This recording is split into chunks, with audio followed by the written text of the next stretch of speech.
the man who was behind, along with Ray Romano, the brilliant and iconic show Everybody Loves Raymond, is now in season 5 of his own show, a hit show on Netflix, Somebody Feed Phil, the creator, executive producer, writer, and host of that program, Phil Rosenthal, here in person. Good to see you, sir. I love being here. Thank you for having me. Anytime, man. Somebody Feed Phil, available now on Netflix. There's also a book version that's coming up and a podcast that I want to get to in a second. But how do you choose where you're going to go eat on your show, Phil? Like, do people pitch you? You got to try this spot. You know, they do. In fact, tourism boards are calling us, like, come here, film here, because the show's doing pretty well. Yeah. So they want us to feature them. Right. I'm happy to do that, but we do a little research, which anyone can do. That's my message to the people is, you can have what I'm having. Yeah. We all have the phone.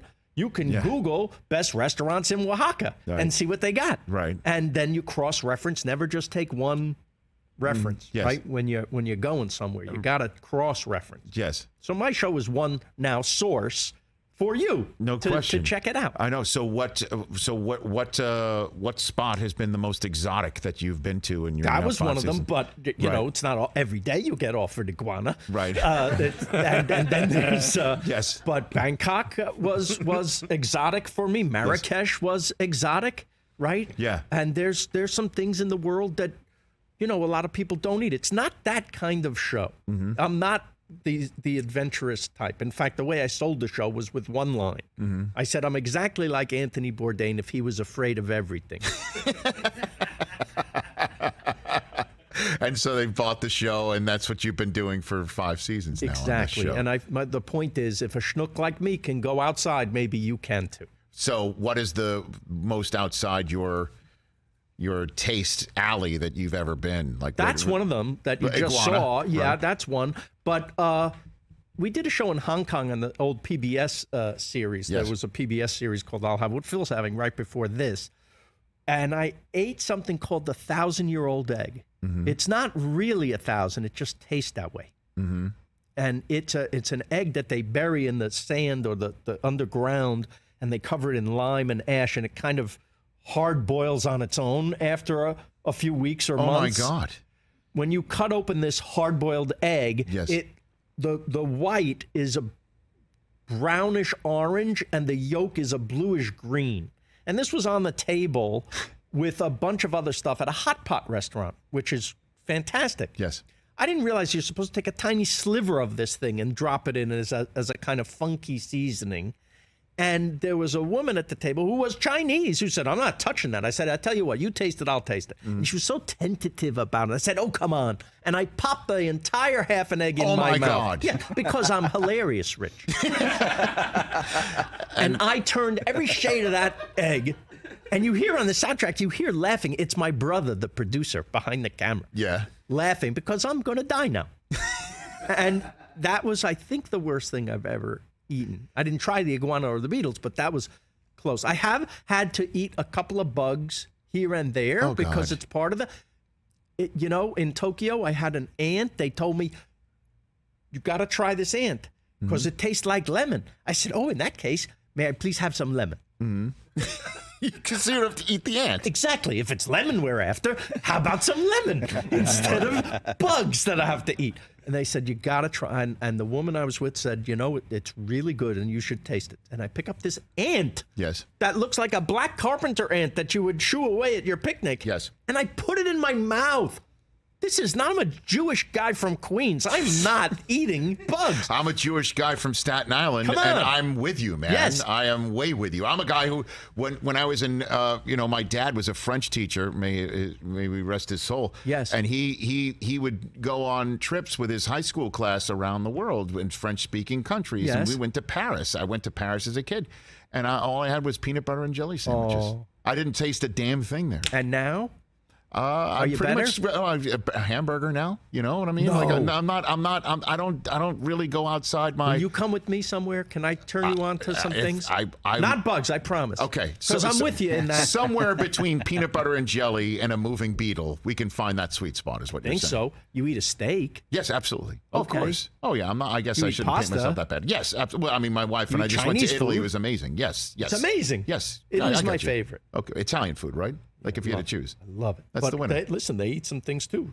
Like there's tripe carts in Florence. Yes. Where they pull out the sheet it's a stomach lining of a cow, and it comes out of the cart like this, and you go, oh no, and it smells like, bad cheese. No, thank you. The tripe cart. You It's got not it. like the good humor truck that And came they around the slice neighborhood. it up and put it on a roll. Oh my gosh. And that's their hot dog. That's delicious to them. Anyway, I bite this ant. Yes. And damn, if it doesn't taste like somebody put a drop of lemon on my tongue. So it was. So I'm like, okay, now the questions. What do you base these in lemon? No. This ant, not every ant. Yes. This particular ant. Yes. In this particular part of the forest, in this part of Japan. Yes. That tastes like lemon. Who the hell discovered that? I don't know. Somebody very hungry. Desperately hungry. Famous saying, it was a brave man that once tried an oyster.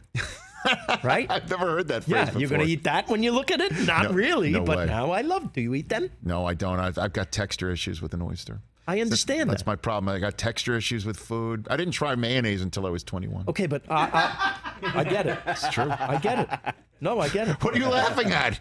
It's the truth. What, the way I said it? Is that what you're laughing It's at? just a weird way of putting it. It's the truth. Yeah. I get it. I had problems with texture. Now I have no problem with it. But Now you have no problem with Zero it. problem. See, now you're grown up. That's what I'm trying to say. That we grow up and our tastes literally change. So Yes. I tell people, Yes. even if you hated this thing earlier in your life, try it now. You're going to see a difference. Like, I couldn't eat beets when I was little. Now No. I can eat them. No, now I look- like them even. Look at you. Phil Rosenthal. What's your favorite? Wait, Yes. before we go. No, I'm not, we're not 'cause- going. good. We're not going anywhere.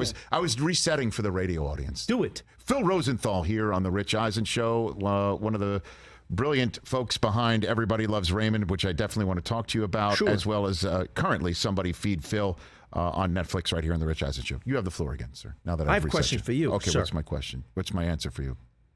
What do you got? Best stadium Yes. food. What's your favorite stadium to eat it? Because you go to a lot of games. What's the best stadium food? And then I'll Does tell it you the worst exist? stadium food I I've don't know ever if had. it exists. Like all these newfangled stadiums have. Like SoFi, I thought was very delicious. I don't know about that one, man. Wow. I don't know about that. Have you been in the one. fancy part? I have been in the fancy part, and I thought don't it know. was like a great Vegas buffet. Let's just say I prefer the football teams more than the food there.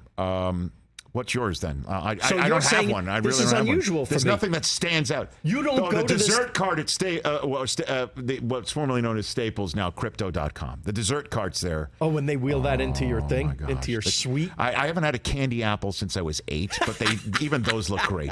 You know what I mean? The dessert Yes. cart at Staples is second to none. That's a good one. It's It's good, second right? to none. Okay. Yes. But we went It feels dessert. like a party when that comes. Does. Yes. Correct. Yes. Right. Ice cream sundae, whatever you Yeah, really we went want. dessert, not entree. But what's the worst? What do The you single got? worst stadium food, Yes. and don't write to me, write to Rich, Yes.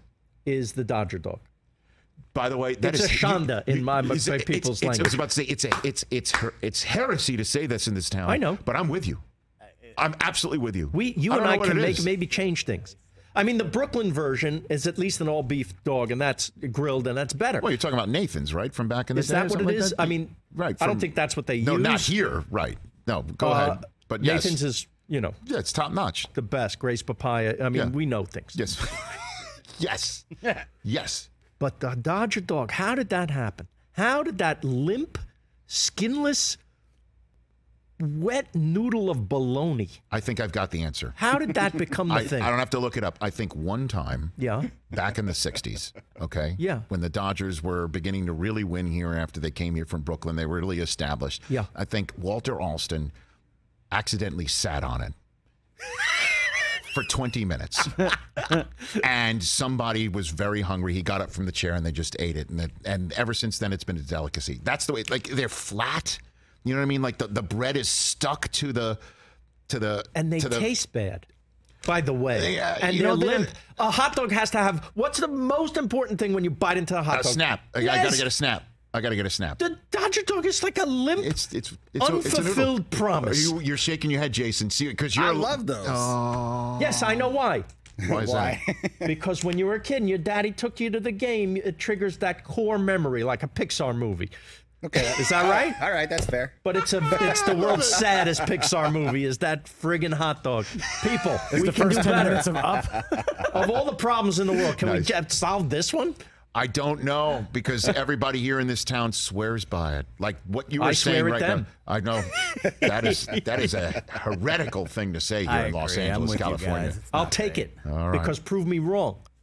You know, I find it interesting, Phil Rosenthal, that you're such a foodie and you love food and you love eating, and you obviously have just a delight to talk to and be Thank around. you. Why did Larry David not want to have lunch with you and Curb Your Enthusiasm? I don't Because understand we're what the that's opposite personality. about. Is that what it is? Yeah, I'm annoying. To someone like him, So up, excited, let's go. yeah, Leave me alone. What do you bother me? Right? that makes sense. Like I'd be his friend in 1 minute. Why? Because he's hysterical and I want to, laugh. Yes.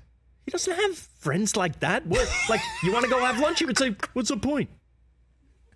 I was at a party with him once. By the way, everything out of his mouth is an episode of Curb Your Enthusiasm. No question about it. I met him. Have you met him? I have. Has he been here? He has been sitting in that chair multiple times. Okay. So he doesn't like being here. He says he does, though, Phil. He Nah, says he doesn't. Trust me. He's not a people person. He can be pleasant. He can turn it on for you. Okay. But trust me, when he got on, he goes, oh, I had to do that thing. I meet him at a party. Yes. This is like 15, 20 years ago. I meet him at a party. Yes. First words out of his mouth. I say, hello, it's so nice to meet you. He goes, not hello. You think it's all right to throw gum in the fireplace? That's what he says. I'm to like, you. that's an episode right there. Put that, right? Did he throw the gum in the fireplace? Of course he did. And then he worried about it. That is an episode of Curb. Absolutely. So how did you come? Did he bounce that idea off you? Like you come on the show and we try to have lunch with me, and then I show up wearing a MAGA hat to get That's out right. of it. I thought the MAGA hat, I thought that would be dated. You know, Right. maybe you don't do that bit because who knows? 3 knows? months from now, the show's not going to be on for almost a year. That'll be dated. Right. Yeah, sadly, it wasn't. Work. Oh my gosh. Yeah. How did you meet Ray Romano? When did you ever cross paths with him? We were set up kind of on a blind date. I had seen the Letterman show that he had done. He'd been trying to get into on the Letterman show for like 12 years as a comedian. Right. And from his 1 6-minute appearance on that show, Letterman said there should be a sitcom for this guy. Letterman had a production company set up at CBS Worldwide Pants, to right? do stuff. And so they set about looking for people to create a show for this Ray Romano fellow. Right. So when I got the video cassette in 1996 of his appearance, I said, oh, I saw that when it was on. Sure, I'll take that meeting. And we met for lunch. And we kind of hit it off. For every story he had about his crazy Italian family, I had one about my fakakta Jewish family. Right. And we just, that was it. So it was a lunch. A lunch. Where you met, and then you mapped Art's out Deli. and at Art's Deli. Art's Deli. Where every sandwich is a work of art. It's a work of art. That's I've their heard saying, about yes. that. Yes. And so you mapped out what Everybody Loves Raymond would look like. Is that what it? We had no idea what the show would be, but if you and I met for the first time, Yes. and we were going to work on a project, I'd just say, "Tell me about yourself." Just getting to know you. If we had lunch, Right. Where you from? What's your family like? And he starts telling me, I got twin boys and an older daughter, and I got my parents lived close by, and they was bothering me, and I got my older brothers always jealous of me. He saw my award for comedy. He said, never ends for Raymond. Everybody loves Raymond. And I said, well, it doesn't seem like there's anything there we can use. Except all of that Except and all the of it. title. And what I didn't know about the characters, their personalities, I Yes. filled in with my family. Is that so? Who from your family did you bring to the equation? Pretty much the parents, a little bit of me in him, because I don't even know him very well. A little bit of my wife. Yeah, stuff. All the stories, 90% of every single thing you saw on that show over 9 years Yes. happened to me or to Ray or to one of the other writers. If you work for me, Yes. your job was to go home, get in a fight with your wife, come back in and tell me about it. That's a show. That's the show. That's a show. It's kind of the way, I have to say, the way Larry goes through life and says, Yeah. you think it's all right to throw gum in the fireplace, and then sees if he can get a show out of that. Right, that's a whole idea. His observations, whereas mine is character, personality, relationships more. How did you cast it? Oh my God, so many stories. I wrote a book about it. It's Yes. called, I'm not here to sell books, except for Yes. Somebody Feed Phil the See, book, which is somebody- coming. right. You can pre-order that now, but I wrote a book right after Raymond was over called You're Lucky You're Funny, how life becomes a sitcom. Yes. So it's about how you can take what's crappy in your life and maybe turn it into something good. Like Right. a sitcom that runs 9 years. Yeah, like and is generationally brilliant. So, what's your favorite story of casting it then? Obviously, you've got Brad Garrett, you have Peter Boyle, you have the whole rest of the crew. So I think the best was we looked for the mom. It was very specific. I was writing my mom, and there was a key scene in the pilot about how I gave my parents the Fruit of the Month Club for a holiday gift. Yes. And I got this phone call. Philip, what did you do?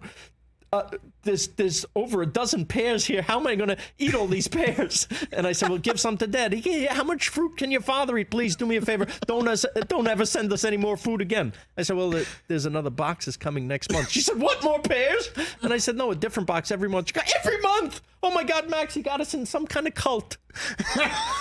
I can't talk anymore. There's too much fruit in the house. She was hysterical. So I thought, let's put it in the pilot. This will be a good demonstration of how crazy Ray's parents are, Yes, right? Yes.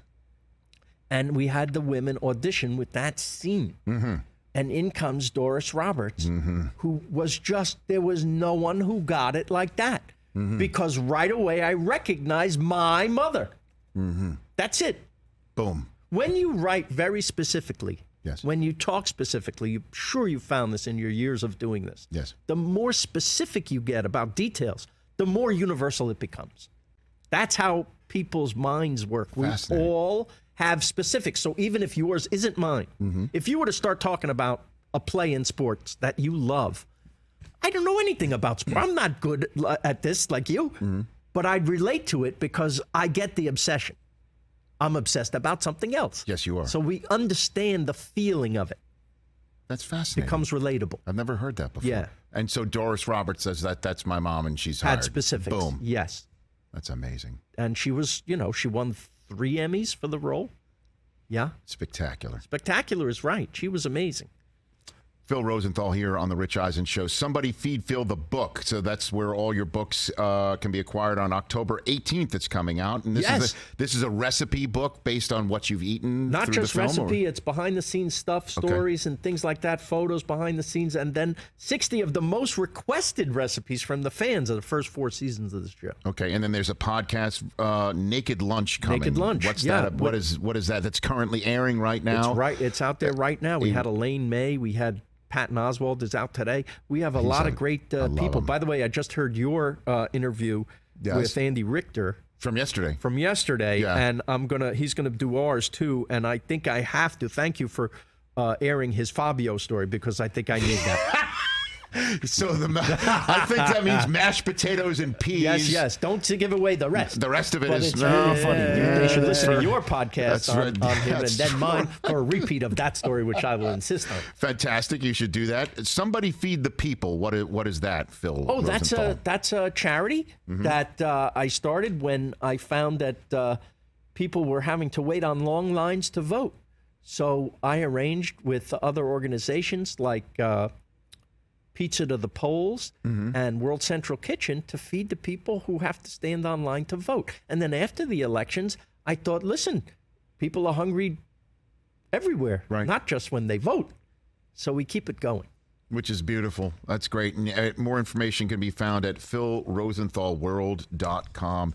This has been a delight, sir. I appreciate you coming to El Segundo and moving your lunch club to something centrally located so you could appear on this program. It's exciting for me to have that lunch that's coming up. Okay. And it's exciting for me to meet you. We can go eat whenever you want. Do you share Ray Romano's fascination with the New York Jets, or that is? I do not. But we did share the fascination with the New York Mets of 1969, and we did an episode and reunited them. Almost everyone but Tom Seaver came. I missed that one. I swear. You can check it out on Peacock. So really, all of them showed up minus Seaver? You did that? Exactly. With? I mean, Ron Swoboda, Crane Poole, Tommy Agee, Cleon Jones. It was phenomenal. That had to be incredible for you. Tug McGraw. Come on.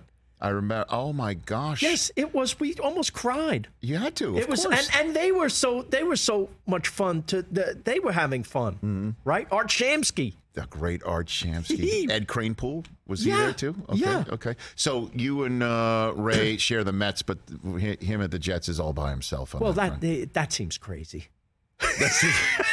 And you're definitely not crazy. I love it. Everybody check out Somebody Feed Phil, available on Netflix. All 5 seasons available right there. Somebody Feed Phil, the book, is available wherever you get your books starting on October 18th. Check out the latest episode of Naked Lunch, which is currently airing, a weekly talk show podcast where all podcasts are required. And check out more on Somebody Feed the People at philrosenthalworld.com. Did I cover all the bases? It's enough with me already. Very good. Thank you for coming on here. Thank you, Rich. Phil Rosenthal here on the Rich Eisen Show.